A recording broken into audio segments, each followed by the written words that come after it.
Lindsey, and we have Michaela here as well. We're super excited to talk to you guys about planning in a COVID world, virtual ideas for high school students. Before we get into the content, we're going to get started by having Michaela explain a little bit about herself and the company. Thank you so much for joining us today. We know that in these crazy, rough times we've been dealing with for the past, well, over almost a year now, we know it's been really rough, and we're just really happy that you're using this downtime time inside to focus on being extremely prepared for college. We love seeing that, and we want to bring you as much information and content as possible to help you be successful. My name is Michaela, and I'm lucky enough to be one of the counselors at Moon Prep. I was previously an admissions counselor at a Big Ten university, so I've been right in the seat reading those college applications and essays. I've seen students that were very prepared for their college applications, like you all will be in the future, and also reading applications that were clearly written the night before. So tonight we're going to be talking about kind of creating a checklist of areas you can focus on now so that you're not left scrambling last minute on any piece of the college admissions puzzle. And you'll see that preparedness really kind of be reflected in your college acceptances too. I promise you. Being prepared is such a good thing. Previously, I worked as a staff writer for a national magazine and also as a recruiter and admissions counselor for a Big Ten university. So again, I really love bringing kind of this behind the curtain knowledge to all of you. And I also love the writing side, having been a writer myself. So I also love answering questions about essays. Yeah, and my name's Lindsey, and I'm also a counselor here at Moon Prep. I previously worked as a writer, just like Michaela, and I've also been an SAT, ACT tutor for the past 5 years or so. I love working one-on-one with students to help them raise their academic profile, and my passion is really helping students create a compelling personal statement and ultimately emerge as a stronger writer. I do a lot of the writing here at Moon Prep, and I've interviewed admissions officers at colleges, medical schools, BSMD programs, and competitive summer camps, as well as other leaders in the university and medical school admission industry. So we can definitely kind of raise the curtain or reveal behind the curtain what's going on in the admissions world. The admissions counselor behind the curtain. Well, and now both me and Lindsey spend our time working as independent counselors at Moon Prep. And what that means is that we are working with students one-on-one. Moon Prep is made up of a team of independent college counselors who work with students virtually, and we guide students through not only the college admissions process, but also high school, and honestly, anything that comes afterwards. I even helped a student just 6 months ago, hunt for an apartment because the dormitories got shut down and we were looking for off-campus housing. So literally anything, we are there. The counselors at Moon Prep, we serve as a guide and a mentor to our students all the way through any process they need. We're helping younger students like freshmen, sophomore. We help them select the right classes for their intended major later on, and also help them narrow down their career interests to choose a major or find the right pathway to enter their major. We also help students find research opportunities or internships, which are things we're going to talk about today, and also help them find shadowing experiences if they want to shadow a physician. And we're also really focused on helping build the strongest possible applicant profiles so that when students hit that senior year, they're a competitive candidate for any college on their list, even the most selective universities. And most importantly, with our rising seniors, we're helping guide them through college applications, everything through just beginning to brainstorm their common application, personal statement, all the way to hitting the submit button on their first college application or their last application, anything. Just nothing is missed, helping them brainstorm perfect college essays based on the hundreds of them that we've seen. And essentially, we're working with students in a one-on-one capacity. We're not following a Monday through Friday, 9 to 5 rigid schedule. We're working nights and weekends in every single time zone whenever it's convenient for our student. And we're really kind of filling the gap that's raised from busy high school counselors who might not have time to work on such a one-on-one extensive capacity for every student on their list. And we also haven't seen many high school counselors jump on a call at 10 p.m. to help edit an essay right before the deadline. And that's where we come in. And our company is really unique because we only accept a limited number of students for each counselor, so we can completely focus on our students' individual needs and even work with medical school applicants and grad school applicants too. So we really run the gambit. And we have a focus on highly selective college admissions, like those top 10, top tier schools, and also direct medical programs, often referred to as BSMD programs. So we're working with a lot of pre-med students usually, or medical school applicants too, but also we'll work with any student from any major. And our counselors also, we regularly meet, usually every 2 weeks, to share advice about our students so that when you work with one of us, you're honestly working with all of us because you're getting our combined advice. Yeah. And I see that questions are already starting to roll in, so please keep sending them in. We definitely had some sent beforehand. We'll send any questions. We'll answer any questions that were sent in beforehand and answer questions as they go along. And I think that this question's a perfect segue, asking if we work with only BSMD students, or do we also work with computer science students? And the answer is absolutely, we work with computer science students as well. Oops, I reframed that incorrectly.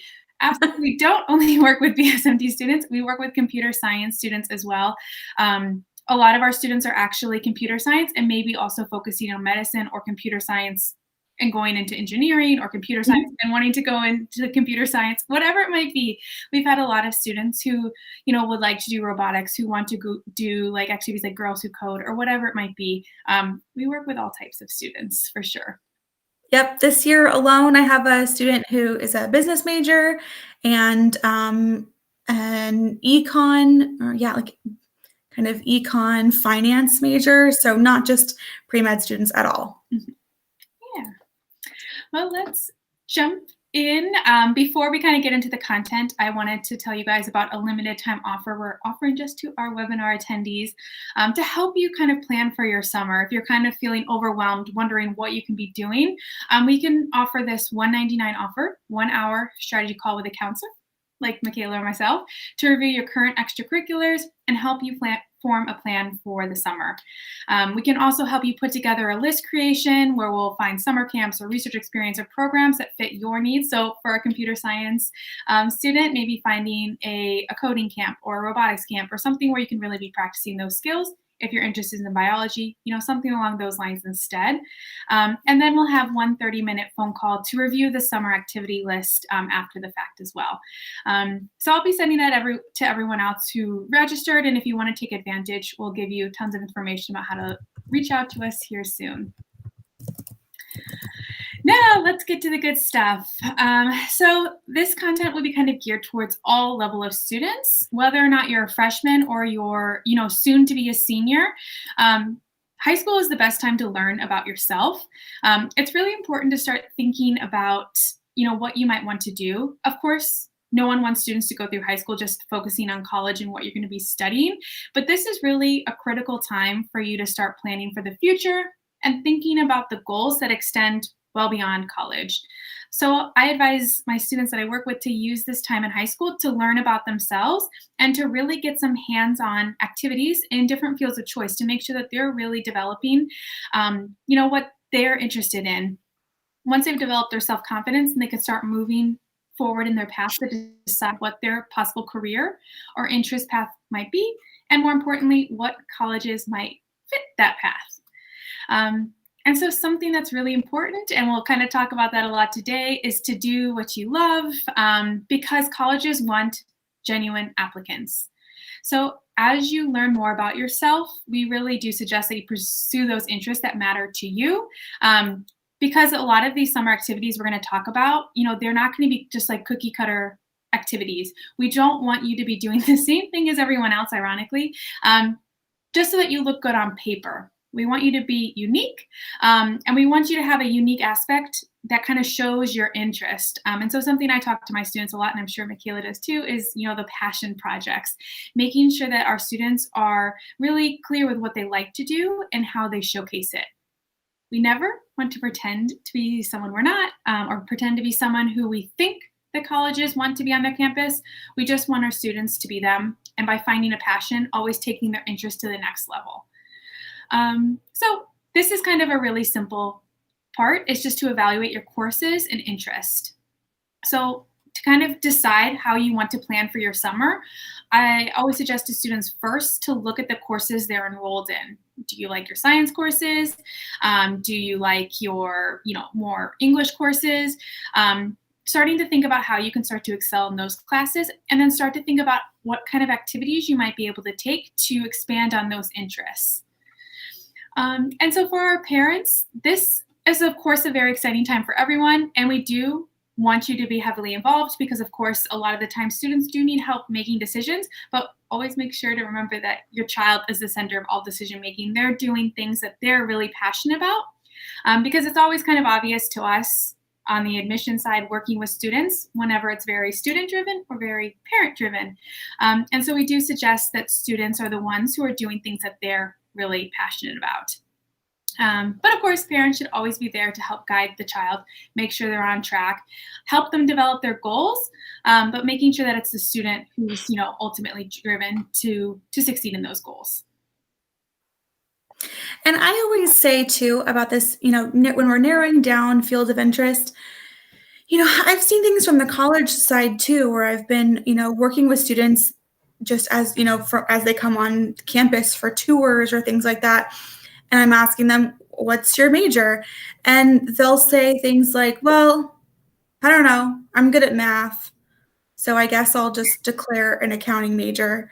And so I always say too, like one thing you can do, especially during the summer, to make sure you're narrowing down, your field of interest, definitely start looking at the classes that you're good at and that you have really interest in, but then also start looking at kind of careers. Like go on Indeed.com and look at different jobs and find the ones that you think are really interesting, and then look at and see what major they require in their education section. Like that's one way to look from the top down, rather than being like, oh, I'm just good at math, I guess I'll just declare accounting. That's a lot of math, I guess. You can actually look at, maybe a financial analyst is a really exciting job to you. And if you declared accounting, yeah, it's numbers, but a finance degree would get you there a little faster, So just kind of look at it from the top down and just make the path easier for yourself. You can easily spend, rewatch The Office or something like that, and look at some careers on Indeed and just in your field of interest and see what's out there. And then choose your major based on what they require in their education section. Just make it easy on yourself. I did see another question come in. Is 10th grade too late to start the passion or interest in any of the extracurriculars? And no, not at all. We're going to get there. I'm going to say on multiple slides at what grade this is best for. So just to hang on, and we're going to talk about sophomore year, junior year, senior year. We're going to talk about all of it. So hang on. It's not too late. You're in the perfect time. You should be planning for your senior year right now. So you're doing all the right things just by being here. Yeah. So first we can, anything else? Nope.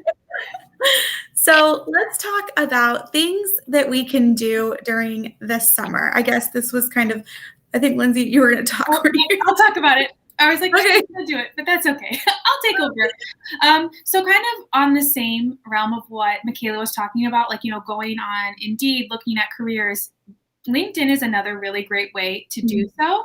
And so we do suggest as young as 9th grade, 10th grade, starting to at least build a LinkedIn profile. And this can be a great way for students to have a visual activities resume, someplace that they can one day link to the Common App, especially if you kind of have non-traditional extracurriculars. Maybe you started a nonprofit, maybe you wrote a research paper, maybe you play violin at a really prestigious concert and you want to link to that.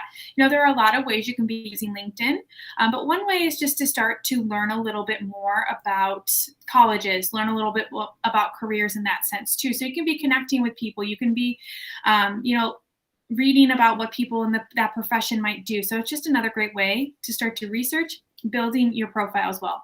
A lot of careers do not require, but it's always a good idea to have a LinkedIn. You never know when you might get a job offer there, when you might need to hire someone and you rely on LinkedIn. So it's just nice to start building that network now.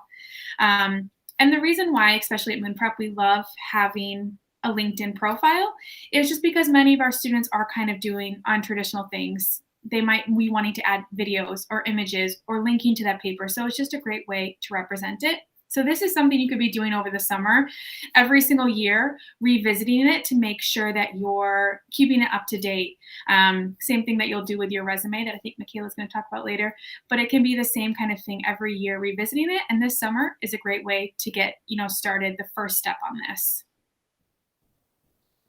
Okay. Yeah, absolutely. So during the summer, you can get a jump start on everything, on truly everything for your senior year, no matter what grade you're in. But I will kind of talk about what to do in each grade. So number one, especially if you're really sophomore or junior here, you can study for the ACT, SAT. I know that COVID has derailed everyone's plan for taking tests this summer, and colleges are still adjusting to these test cancellations and delays, and nothing's really set in stone yet for the future of what's going to be happening. So right now we're really operating under the assumption that, students might be having less chances overall at getting the scores you want before college deadlines. There just might be less test options for you. So you can't ever be overly prepared. So go ahead and study as much as you can to be just extremely over-prepared for the number of tests you're able to take. That's just the smartest move right now. Just think of it as getting the studying out of the way. So you aren't having to study for ACT, SAT all the way through your senior year, and you're just getting it out of the way so you can focus on essays next and not take the tests 10 times to get the score you want. And of course, if you have a specific question about how your high school is handling these test dates or how these delays are going to affect you specifically, that's a great topic to cover in a one-on-one session with us, just in that special. And actually, I saw someone ask, how do you register for the offer on the first slide? Go ahead and just email us. That's Lindsey, that's S-E-Y with an E-Y at the end, Lindsey@moonprep.com. There's also a contact us page on the Moonprep website. It's on the very, very far right. If you log into the website, just contact us and send us an email and we will get in touch with you for that special. And then, another thing you can get started on over the summer, especially if you're a rising senior, this is a good thing, is you're going to need letters of recommendation. So right away, even if you haven't done this at the end of your junior year, because some schools have you ask teachers at the end of your junior year, if your school doesn't have that set in stone, then go ahead and start working on this over the summer. It's important to remember that you're going to need to ask your teachers, coaches, outside recommenders, and school counselors for a letter of recommendation for college. So make sure that you ask teachers that that know you very well and they know you recently. So not a teacher from 9th grade just because you guys were buddies. So you have to give them plenty of time and also give them a copy of your resume or that LinkedIn profile. It's also helpful to put together a questionnaire sheet so they can get to know you better. Questions like, what's your intended major and why did you choose this field? Those all can help remind them of any relevant projects they can speak to on the letter from when you were in their class. And then also virtual campus visits, take a look at that college list that you built. That's another thing that if you have not had a college list built and you're going into your senior year, you need to be doing that I guess if you're a junior right now, do that college list immediately, right now. So when you're going into summer, that college list should be done. And you can also start engaging with your top schools.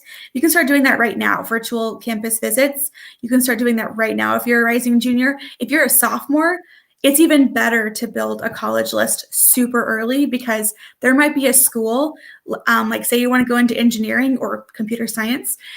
Some of your top schools, top colleges might require you to take a specific, like they want to see physics for science, or they for sure want to see calculus. And if you don't have that class on your list, then you'll only be like conditionally admitted. You'll be pre-admitted to their department of math or business or engineering or computer science. You won't be fully admitted. So if you know that in advance, you can just make sure it's on your schedule that you've taken that class. You can just make sure you rearrange your schedule so you've taken that class. So that's a thing I highly recommend, starting that college list as early as possible. But virtual campus visits, you can really start engaging with your top schools as soon as possible. Engage with them on social media, sign up for email notifications, even send in a few professional email questions to their admissions team, like asking for more information on their honors program. And above all, participate in campus visits virtually.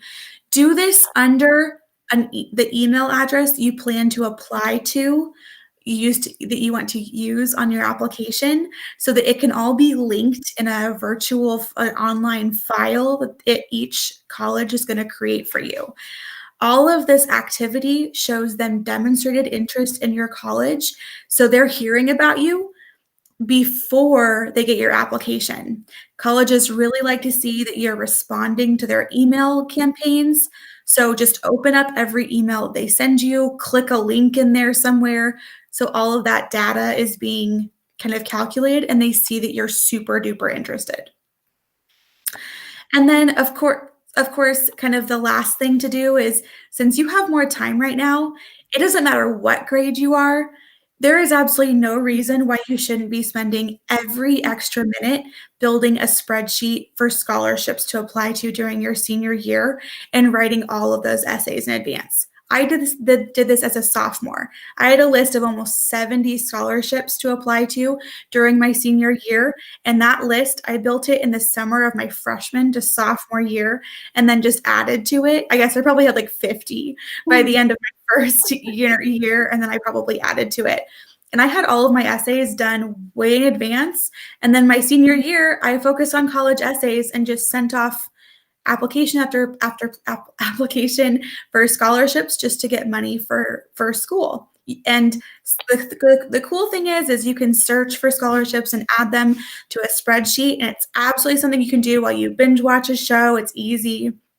You'll be surprised at how many you find once you start looking. And of course, we're going to have a big old full webinar on searching for scholarships. There's actually one coming up, I think I'm not positive either. I can send the link though. I'll send the link to everyone in the chat. There's also a recorded one on our resources page too on the website. But the cool thing is that scholarship companies don't change their essay prompts hardly ever. And if they do, it'll say the 2020 essay prompt is this. And then okay, this one might change a little bit.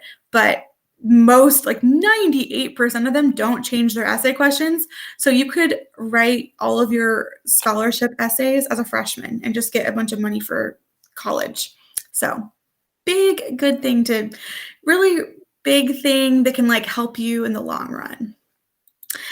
So one of the most important, like the biggest question, the most common question I hear is, how do I continue building an activities resume for college when most extracurricular competitions and events, extracurriculars in general, have all been canceled?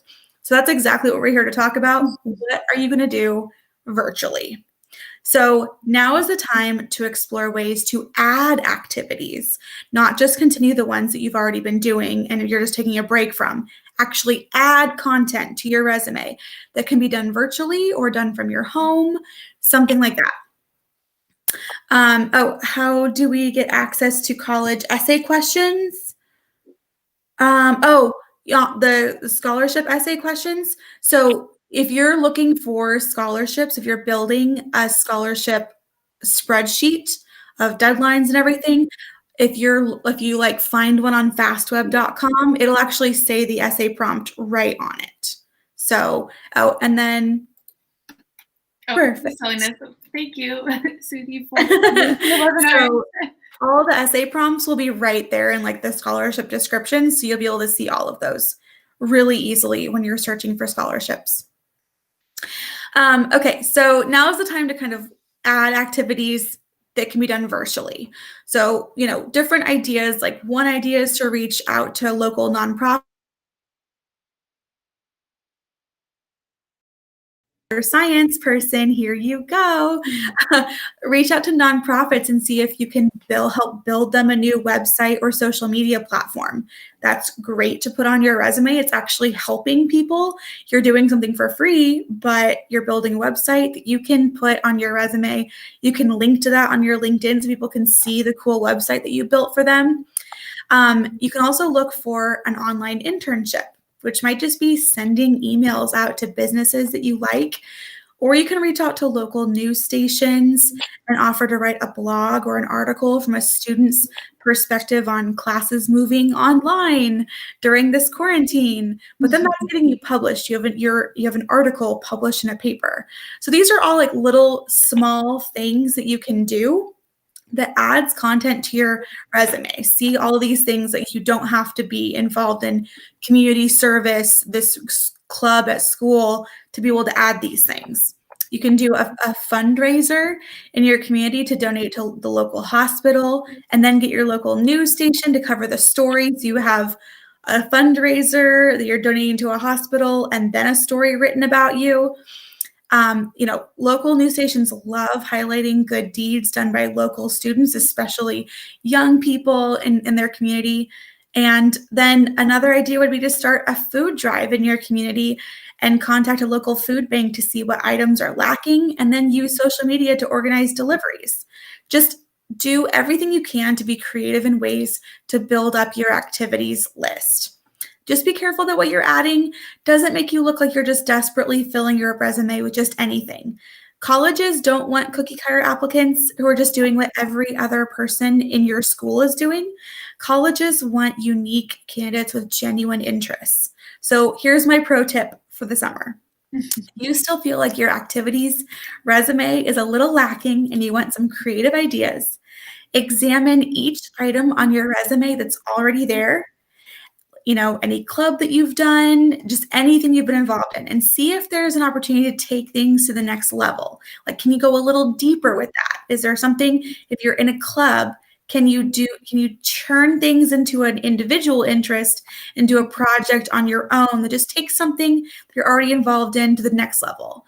So let's say, for example, that you've done Model UN since middle school and you're an absolute pro and everybody in your school knows you're the Model UN girl.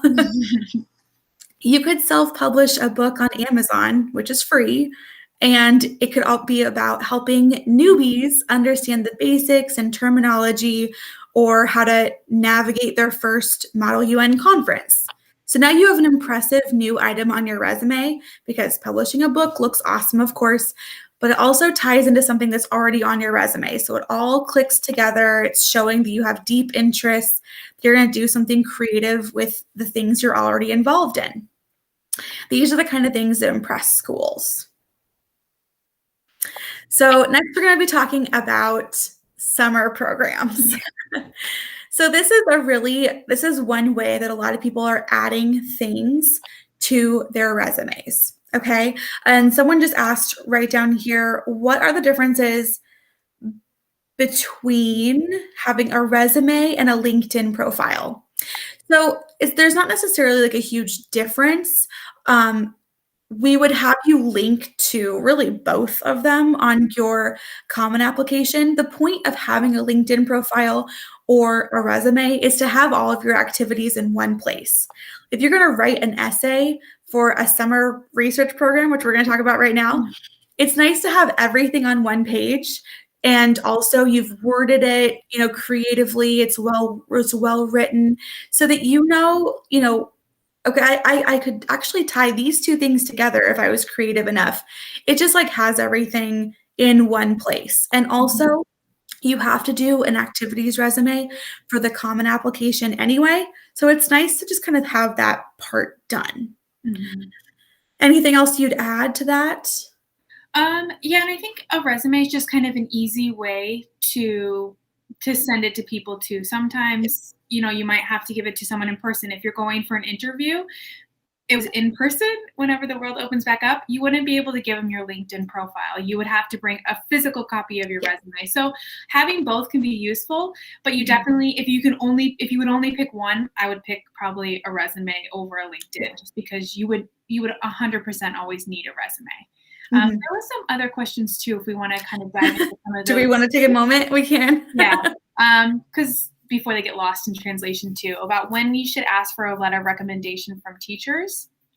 So for this one, we like to recommend that students ask before they go back or leave school their junior year. So before the summer, before their senior year, they should already ask. They should ask a teacher that's preferably from the 11th grade, if you're going for BSMD, someone within science, someone within math. If you were going for English, preferably like an English teacher, something that, speaks to your skills and abilities in whatever kind of major you might want to go for, whatever type of program you might want to go for. But asking before you go back, before you leave for summer, is really key, because teachers are busy. They have a lot going on. If you wait till September, they might not be able to do it for you, even if the deadline's not until November, because they might have a gazillion other students that have already asked them. So it is really important to ask quickly.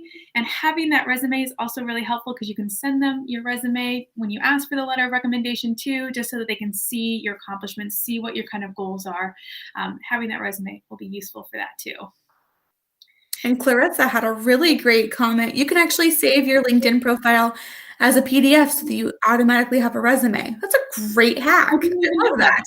I've never done that before. Brilliant. You just that was amazing. You just blew my mind away. All right. Do you want to answer this question about the I didn't see it. Recommend studying for upcoming juniors. Studying for yes, study for the PSAT or the SAT over the summer, because that way, like, the things you're learning aren't competing with what you're learning from classes in your brain. So you can easily do, a physician shadowing experience or an internship, that's not academic, and still be studying for the SAT. So that way it's kind of like out of the way. And then if you don't necessarily take the SAT or PSAT over the summer, at least you can continue to refresh your memory over things and solidify that. So say you're not going to take it until like October, but you've studied all summer, then you can continue doing refreshers, and then you'll have what you've learned, what you've taught yourself, even more solidified in your mind. And it's even more of like a long-term memory rather than like a short-term regurgitation. Yeah, and especially for the SAT studying, I like to tell students to try and take it in August if they can, just for that same reason. They're not competing. And then if you are a junior, you still have the whole year to take it again if you need to. Studies have shown that students take it 2 or 3 times before they get the score that they need. Give yourself that luxury of time. You don't want it to be October of your senior year and you're stressed out because you can't get in there. So even though schools have gone test optional, if you can take the exam safely, it's kind of worth it to do it. I saw a question, have you previously worked pro bono? I've helped a few family members offline, but other than that, kind of the pro bono, the free resources that we have a ton of ebooks and guides and literally like everything you kind of need, free classes even. And we do webinars, free webinars like this twice a month, so that honestly, if a student wanted to just spend their entire time like studying everything that we have to offer, you can do all this stuff on your own. We're just here if you want, like personalized advice and think more than just a question you can ask in the, in the chat function of a webinar. So we do a ton of things pro bono, but to work one-on-one with us, we don't do that. You can ask and see if any of your relatives happen to be college counselors too. I've helped a few cousins. Okay, I think we answered all the questions, so we can go back to the regularly scheduled program. Regularly scheduled programming. Yes, that's what it is. Yes, thank you. So, summer programs is one way to kind of add, what's the word? Kind of like a deep vested interest, a passion. You can really show your interest in something by doing a summer program. So for students, I know people have been noticing that we have a lot of a focus on BSMD or accelerated direct medical programs on our website. So students that are really focused on going into medicine will often pursue research, lab research, to show that they have an interest in research as well as clinical experiences. So if you are pre-med, which many students who do attend these webinars are, we want to say that, research will get you noticed. So if you are going into, like, say, marketing, it's perfectly okay to attend a summer camp or something at a local college that has, explore the pathways in marketing. That is perfectly fine. If you are going into pre-med, I would say avoid any summer program that says something about exploring pathways or exploring professions, because just because it's a summer program doesn't mean there's any research component. And if you're going into a pre-med program, research will get you noticed. So here are two. There's definitely tons of summer programs out there, especially science-related ones. The Summer Science Program, or SSP. There's the Simmons Scholars Program. There's the RSI. There's the Rise, Rutgers WISE program. What else? Rise, you might have already said that. Clark, Texas Tech Clark Scholars. You might have already said these, and I wasn't listening well enough. Yeah, Boston Rise. All of those research programs are during the summer. A lot of them are virtual right now. That's great for research. If you are not completely focused on needing research on your schedule, or on your resume, you can do something more on entrepreneurship or leadership focused. The Boston Leadership Institute has fabulous entrepreneurship and leadership programs during the summer. And also we have two options on the screen for you. There's Beta Bowl. Beta Bowl is a one-of-a-kind experience for students interested in business and entrepreneurship. And they have a variety of scheduled sessions, like a 5-day, a 6-week, a 12-week, everything in between. They have scheduled sessions like that where teens take an original business idea from inception to launching it in beta. They actually are pitching their idea to investors, and students are working under a mentor to learn every aspect of building, marketing, and pitching a new business. So basically in this program, you're the boss, and it gives you the chance to turn your business idea into a reality with seasoned professionals. And I actually have a link here. Oh, I can't. Here, you want to do it in the host chat and I'll send it out? I'm sorry. Oh, my goodness. Oh my gosh. I just pasted something wildly different. It is like a whole book. Oh, no. Did not mean to do that.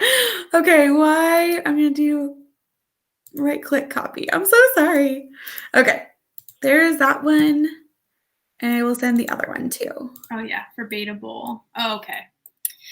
Thank you. Of course. Okay. Ooh. Paste. Done. Okay. There's also the MathWorks Modeling Challenge. If you look on their website, it might be called the M3 because it's like MathWorks Mathematics Modeling or something. I probably messed that up. And this is a prestigious math competition for high school juniors and seniors, but it's free. It's an online competition that attracts thousands of high school juniors and seniors, and they work in small teams where students take like a weekend. It's usually February, March, but I think there's a few of them per year. And basically, you're devising a solution to a real-world problem using mathematical modeling. It's a variety of different problems that'll be presented, but also there's 9 winning teams of the hundreds of participating teams. And if you're selected as a finalist, one of the 9 winning teams, there's scholarships, a total of 37 monetary awards up for grabs. So those are some things that you can get involved in. Just look for virtual summer or even just virtual competitions or events in your intended area of interest, and you'll be surprised at what you can find, honestly. Okay, so let's talk about if you want to apply to one of these programs. We're going to kind of focus on summer research programs because they have the most extensive applications. So many students who are applying to summer research programs have never applied to anything in higher education before. And honestly, these applications kind of mirror, or they kind of are a prelude to your college applications you'll be writing in as a senior. And you definitely probably haven't written a college essay before, which honestly has different objectives and wording than what's covered in your high school English classes. So we created a little do's and don'ts guide for students to follow when they're starting these essays. So let's talk about these right now. And yes, so are these for international students? Both of these programs are definitely for international students. I just spoke to a director for a college, like literally this morning, that has a summer research program, and all of them agree that they have like half of their students are international students because it's great for them to, international students to get virtual lab experiences. So yes, if that is what you're going after and you're an international student, absolutely look for those virtual lab experiences. They accept international students. Oh, he was talking about the Beta Bowl and the Great Challenge. But yes, definitely. To your point though, research programs, I'm working with an international student right now, and she got she's getting US based research experience because it's virtual anyway. They don't really care where you're from as long as you're qualified, as long as you write the essays and you get accepted to the program. And I see some of the research programs that allow students to publish have strict age requirements. Is there anything for 15-year-olds? Yes. I know for a fact that the WISE program under Rutgers, so if you just look for like WISE/Rutgers, if you're Googling, I know they accept younger students than 16 because I had a student who was 15 over the summer and he took it. Boston Leadership will definitely take younger students because I have a sophomore enrolled in one of those. And just because sorry, I'm going to interrupt you. That allows students to publish, even if they don't technically allow students to publish, there's no reason why you can't independently get published as well. And that's something we'll talk about as length as well. There's no age requirement for getting published. And so if they are doing work, if they are, like, for example, I think Michaela said like the Waxman WISE program at Rutgers has no age requirement. You do get a gene published at least. And so it's obviously not a paper, but you're still getting something published. And for those, you can independently get your paper published if you've written something, if you've done research, as long as you have the permission from whoever you worked with. There's no reason why you can't. And Esther, I see your question. I'm interested in studying political science, but I don't know how to stand out myself. Can you give me advice? Yes. So I'm not sure if you are in the US or if you are abroad. So if you would write that in, that'd be lovely. But I have a friend who also studied political science, and she was my age in high school. And she volunteered on a local campaign, when people are running for mayor and things like local campaigns. I don't know. I don't know the words. I'm sorry. But she actually volunteered, and she volunteered for multiple campaigns. And that is one way that she made herself stand out as a political science major. She also pursued multiple leadership programs. So there's just leadership programs, and also like working your way up through things like Girls Who Code or even Girl Scouts, just to show that you're having leadership on your resume. But otherwise, those are things I would recommend, is volunteering for a local campaign, asking them if you can help them build a website or mobilize, younger volunteers, be the coordinator of younger volunteers, things like that. Okay, perfect. Okay, so we're going to look at the do's and don'ts of summer essays because we need to move it along. Yeah, we'll answer more questions at the end so we don't get so distracted like little puppies. We'll answer more questions at the end, but keep going. We'll answer a question, yeah. So just real quick, you know, if we're going to be writing one of those summer essays, first of all, we have this guide ready to go and like published, you know, if you want, I guess not published, but ready to go for if students sign up to work with us. We have this entire guide with example essays. So first of all, when you're starting to write these, do start by creating an outline. This helps you think out the beginning and the ending at once.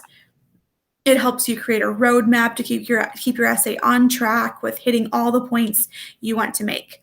And don't start the essay with introducing yourself. You need an engaging introduction that makes them want to learn more about you, not, my name is Sarah Martin. I'm interested in a career in medicine. So do start your essay introducing yourself in a clever way. Example, my interest in science sparked, often quite literally, during school science projects at a very young age. See how that's way more interesting than just like, hi, my name's Sarah. Never start your application or your essay with, hi, my name is. It's the worst. Please don't.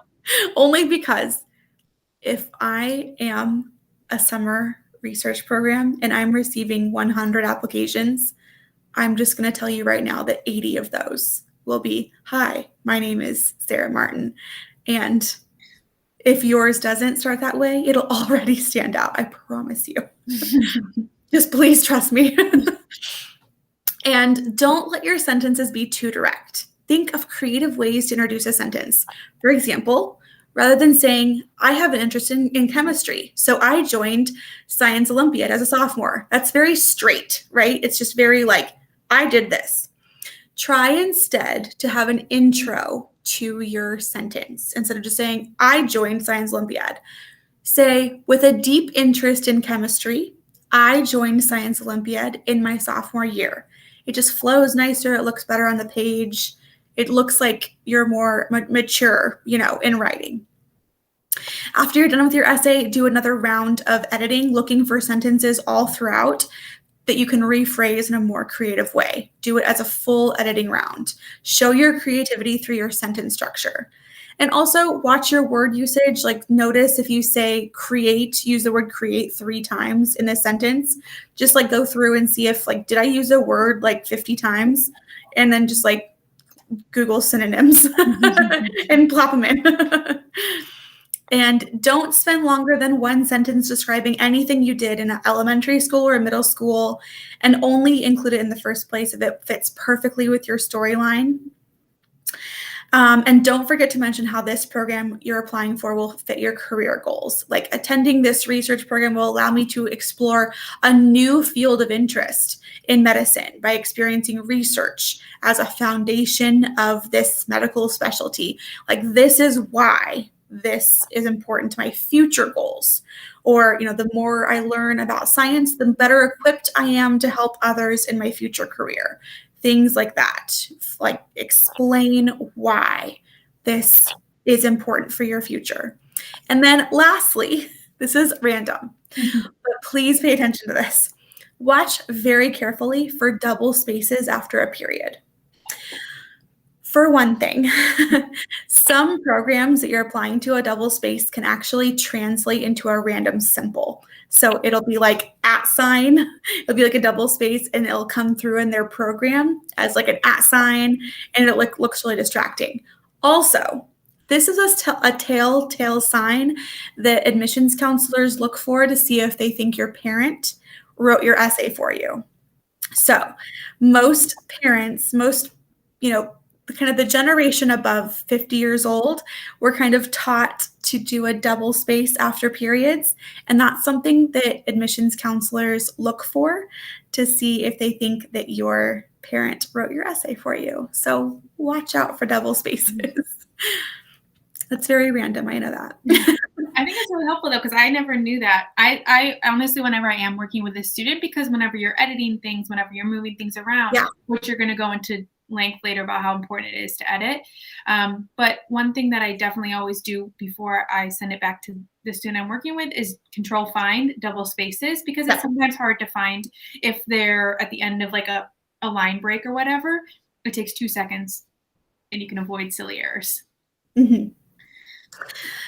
So I recommend doing 3 full rounds of editing on your essay before submitting to one of us for edits. Of course, if you're working with us, we'll help you do an entire outline and help you write it and everything. But make sure that, do a story and content edit first. So make sure the story is on the page. Then go through and look for your sentence structure, and then do a grammar and punctuation, see if there's any kind of double spaces and things like that after you've looked and made sure that you can kind of pretty up, you can glamour your sentences up a little bit. But that's it. Anyway, go ahead. All right. Sorry, I jumped the gun a little bit. So one of the things that we definitely want to talk about is an independent research project. And this is something I think that's really great for students who are under the age of 16, because a lot of labs require 16, sometimes even 17 or 15, whatever the age might be. There's no age requirement for an independent research project. And so we've been working a lot with our students on this aspect, completing college level research to ultimately get published. And so when we work with our students, there's no one size fits all for an independent research project.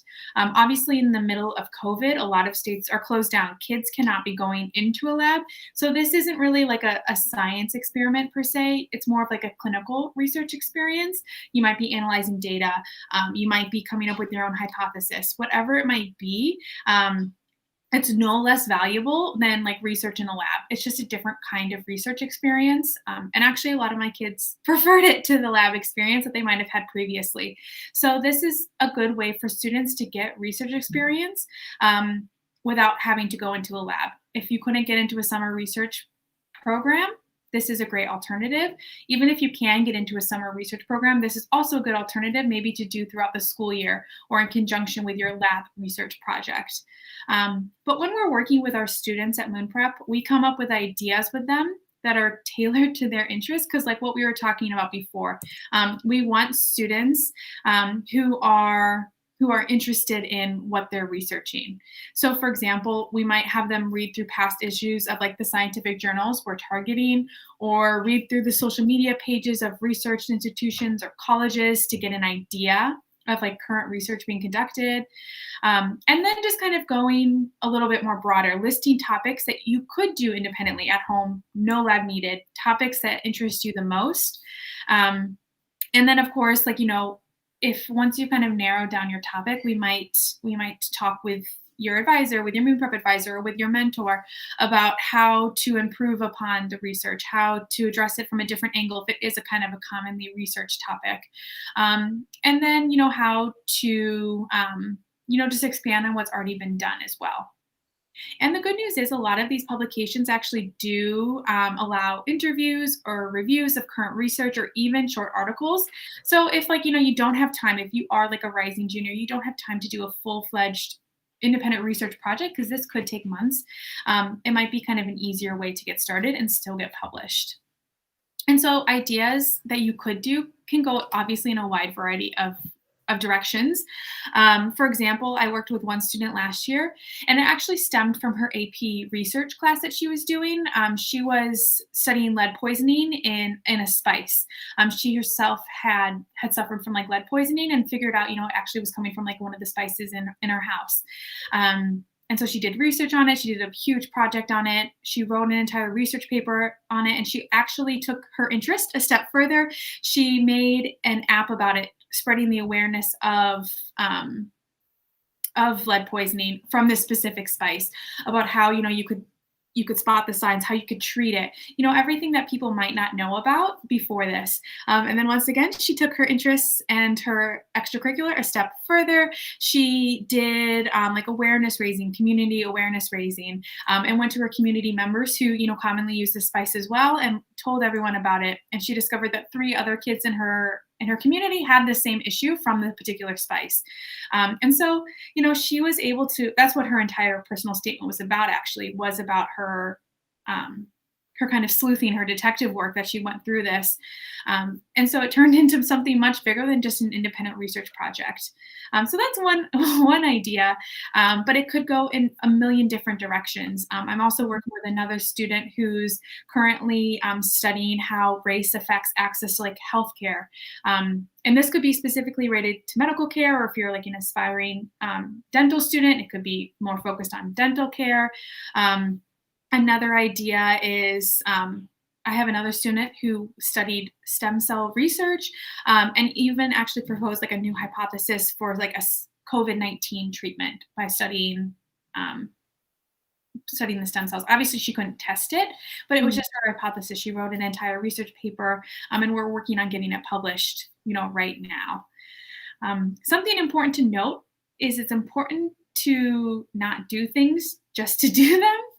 And to think that, like Michaela was saying earlier, not to make it look good on our resume, but we want to get results. We want to show colleges that we're someone who can follow through. And doing this research is just the first step, kind of how we were talking about earlier. Next, once you've done the research, you want to write a paper and then ultimately get it published in a scientific journal. And this might seem like it's a daunting task, but it's really not as hard as it might seem.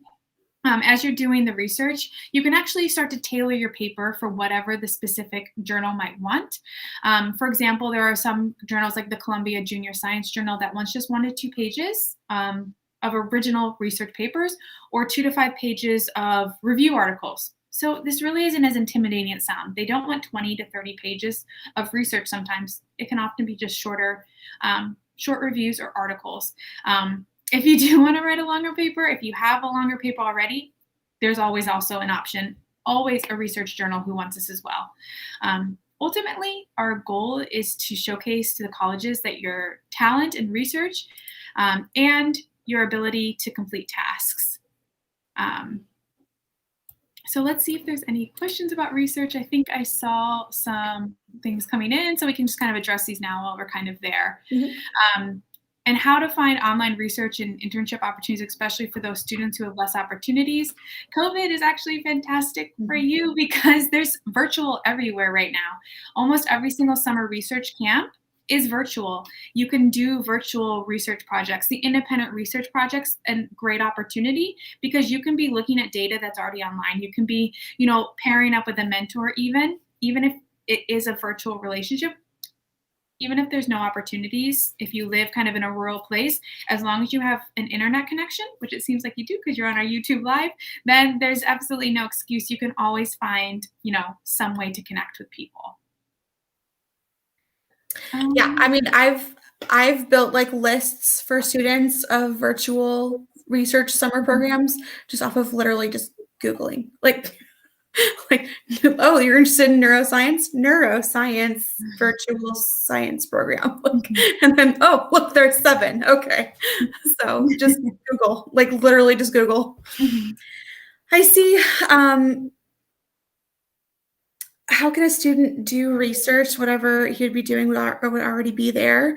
Yeah. So this is just like taking something further. So it's looking at something that's already there and putting your own spin on it, or taking something a little bit further. Like, say this protein was already studied, but they didn't study what happens when it's introduced to this environment. Does it, is it catalyzed? So just looking at what has already been done and just take the initiative to take things further or look at it from a different angle and just study it. Honestly, just study it and then write about what you find. And also, what about kids that need to have a job during the summer? So, Carolyn, I'm so glad you asked. Yeah, great question. I was that person that would typically hold down 3 jobs during a summer. Usually 3. Usually some early. I did detasseling even. 4 in the morning waking up, and I trained horses. I had 3 separate jobs at all times during the summer. I also built up my scholarship list and, during the summer on my weekend, any downtime. I was very like academically focused. And also I did things at my jobs, like if I worked retail or fast food or something like that when I was a sophomore, I would put together fundraisers for little local option, things happening, or a local homeless shelter or something like that. I would put together a fundraiser and put out a tip jar, literally just write where I was working and kind of talk about what was happening in our community. Like you can do things at your jobs. You can do things. I'm telling you, there is time around the hours that you work because I found time. And yeah, anybody can, I promise. Yeah. And I think that colleges actually do like students, like they always are going to take into account students who are working jobs. On the Common App, your activity list, one of those things is not just jobs, but also family responsibility. Some kids can't do extracurriculars because they have to be home and taking care of their younger siblings. And that's completely okay. Like they're not going to hold that against you because they understand that that's kind of the priority. But even if you can do an independent research project that maybe takes, 6 months longer than it would another student, that's okay too, because they are seeing everything. They're taking the holistic view of everything. Attending a summer research camp isn't going to be the only reason why you get into school. Like, there's a lot of different factors that go into it. These just help to build a profile. There's 100% other ways that don't require you to be on Zoom from 9 to 4 for 6 weeks in the summer. There's a lot of other things you can be doing, especially if you do have to be having a job too. Cool. Okay, let's talk about the Common Application. So for our rising seniors and even ambitious juniors, the Common Application is something you can work on over the summer, or now. You can start it now. So something you can get off of your to-do list before your application season. Working ahead on the items that you need for college applications is a great way to spend your time when you're not in a summer research program or working a job during the summer. The Common Application is the way that most students apply to schools on their list or in school-specific applications too, but we'll talk about the Common App here because it's everywhere. For the most part, schools will not only require that big Common App essay, the personal statement, but also a supplemental essay or even 3 for each school on your list. And this is where students start to panic. They log in to the Common App at the start of their senior year to put in their personal statement or start their personal statement. And then they see there's actually 20 essays ahead of them and they freak out. So this is where a little bit of organization in the beginning can absolutely save the day. So just start by writing out a list of all the supplemental essays you plan to write for every school on your list. And then write a short outline of which things in your resume you want to cover in those supplemental essays. Like if there is a prompt that says, talk about a time that you demonstrated leadership, that's the perfect time to talk about your role on student council. So now that you have a solid list of which items on your resume you need to talk about in your supplemental essays, because those questions are a little bit more pointed and specific, now you can start brainstorming ideas for your personal statement Common App essay. So there's no overlap in what you're talking about. Again, every year we have students sign up with Moon Prep late in their senior year with their personal statements already done, and then they have to completely rewrite it because they've used up all the subjects in that essay that they need for those more specific supplemental essays. So essentially, by doing it this way, again, just like I said for looking for your narrowing down your field of interest, looking from the top down, when you're working like that, you're helping create like a roadmap to your personal statement and just making it really easy for yourself. Yeah. And so kind of our last piece of advice is to definitely stay on schedule. A lot of our freshmen and sophomores that we do work with are like, well, I have time to prepare my resume. I have time to build my extracurriculars. Even medical school students that I'm working with, they were shocked that they need to really start applying here pretty soon. There's no excuse. Getting started really is key. So focusing on grades, focusing on, each step that you might be taking with your academics, with your extracurriculars over the next couple of years, of course, knowing that things are going to change. But really just creating this schedule can help you stay ahead so that you're never surprised by any deadlines that pop up. So whenever it is, January of next year, or I guess really March, and you're starting to plan for your summer and you realize that all the deadlines have pretty much passed.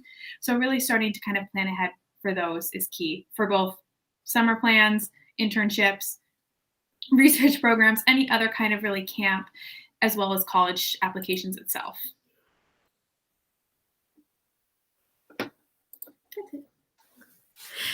Yeah, and we wanted to leave you with a few ways to kind of contact our company for individualized advice and also offer a few of our free resources. So on the screen is our personal email addresses, or I guess that's going to be on the next screen. It's okay. Oh, and it's fine. And also a link to our free resources page, which has ebooks and worksheets on almost every subject you can possibly imagine. Like, I guess we haven't published that do's and don'ts of the summer essay, but like, we have how to brainstorm the college essay, everything. So if you're interested in meeting with one of our counselors, even me one-on-one, or Lindsey one-on-one, you can schedule a free call directly on the website to learn more. We also publish a monthly newsletter that takes me hours and hours and hours. So please read it. So all of our followers have the latest college admissions news, everything that's happening in college admissions. And you're welcome just to stay in the loop that way. And you can sign up on our blog page on our website too. So, just now that you have a few action items for your family to tackle together on how to be really prepared, just know that you're not alone. We're here for advice if you ever need it. We know that was a lot of material to cover, but we just want to say thank you for choosing to spend your time with us. And we have a little bit more about what webinars are coming up. Yeah, and we do have some questions that were sent in that we forgot to answer. So we'll quickly kind of go through those. And if you guys have any other last minute questions before it happens, and we'll kind of go from there. But one of them that has kind of come up is like, is there a comprehensive list of summer programs based on grade for high school? That's part of our biggest work and our job too, is finding the summer camps that work for students. There are some resources like Teen Life's a really good resource, and just Googling which, if you want virtual, what kind of interest you might have. But there aren't really one big list of comprehensive programs that we have available on the website right now. Another question we got sent in was, how do you volunteer during COVID without being able to go into hospitals? And Michaela kind of talked about this earlier. There's like tons of opportunities. This one was sent in before us, so you didn't miss that. And this one is something that we've been really working hard with, especially our BSMD students. There's no excuse, like we said before, for COVID to not be volunteering, but you can still be doing things. And I really like activities that, you're not maybe doing something more static, you're interacting with people. So there are a lot of sites where you can be tutoring, or you can be like, serving as like a like chat during someone's like, what's it called? Like Be My Eyes. I think it's like a site where someone who's, low vision or blind can call in, and they're like at a store and they're trying to figure out which milk is the right milk to pick. They call you, video chat you, and they show, you show them which milk to choose or whatever it might be. You're helping someone out virtually. You don't have to leave your house. So that's kind of an easy one to do. And then one other question that they asked, sorry, I'm going to answer one more about, do you think summer research program is too short? Absolutely not. I mean, there are some that are a little bit shorter, just like 2 weeks. And of course, you're not going to get as much of an impact in those types of activities. However, some research experience is better than no research experience. And they know you're in high school. They know you can't have 8 years of experience when you're applying to college. It's not like, when you see those entry-level jobs and they want, 10 years of experience. No, it's not like that. They know you're in high school. They know you can only spend 3 months doing things. You only have high school. The summer is really to do things. And so you can always go back summer by summer too. I've had one student who spent three summers in the same lab. And, that worked out really well for him because he got to come back each year. But if you don't have that same opportunity, that's okay too. If it's only 6 weeks, if it's only 4 weeks, it's, you're still getting really valuable experiences. And it says you said about the Rutgers program. So it's Rutgers, like Rutgers University, RUTGERS. And if you just search WISE, the WISE virtual program, virtual summer program, that will come up.